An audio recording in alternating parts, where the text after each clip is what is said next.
It's Friday afternoon and I'm depressed. Why do people over-specify their information requirements? When you go to a restaurant, you don't order the whole menu. You only order off that menu what you can actually eat. You don't order additional courses just in case you're hungry or just in case you might have some extra room for later. You only order what you really need or what you really want to eat.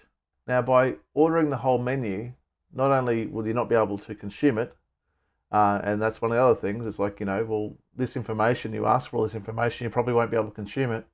But second of all, do you actually have the funds to actually pay for it?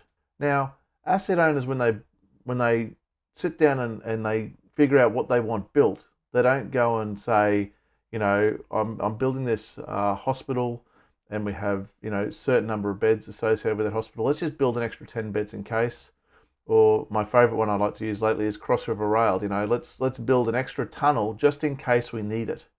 So why is it that the approach of asset owners is one of just in case when it comes to information, but when it comes to the physical asset, they understand and recognize that there is a cost associated with the physical asset, so they don't over specify for it. It just doesn't make sense to me. Now, I can understand this position. And one position a lot of people normally will put forward is as well, this project's a long project, and this project will be finished in 5 years' time, so we don't really know what we need. The people that are going to be maintaining this asset don't exist yet. So first of all, if you don't know if you need it, why ask for it? Because it's costing you money. It's costing money that is really better off spent elsewhere. It means that you're in a situation where you're going, let's just kind of do this and we'll have these placeholders in place just in case, and we'll figure it out when we actually get the asset. The other challenge we're facing here is there's a scenario where, yes, the actors or the people that are going to be maintaining this asset don't exist, or those roles don't exist at that time.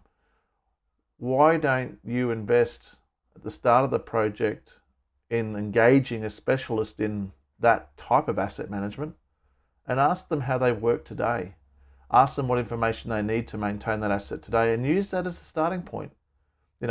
Order what you need today to meet the needs of today, whilst having some, not everything. It's like kind of going into a restaurant and just asking for dessert, like you've eaten your meal and you're going, let's have a little bit of dessert, thanks. The challenge is that information is probably going to be cheaper 5 years down the track. It's not going to cost the same. You're throwing money away right now. And it just bothers me so much that all of this money is being thrown into digital assets when there's really no need for it. So if you're as frustrated by this as I am, and you'd like some assistance with your digital transition, feel free to reach out to me, and I'll be able to hopefully help you on your journey. For those that would like to discuss this further, put some comments below, either here on YouTube or on LinkedIn. Like having the good conversations we've had over the last couple of weeks in regards to the topics that I've raised. And also make sure you like and subscribe so you get to see more BIM Rants into the future.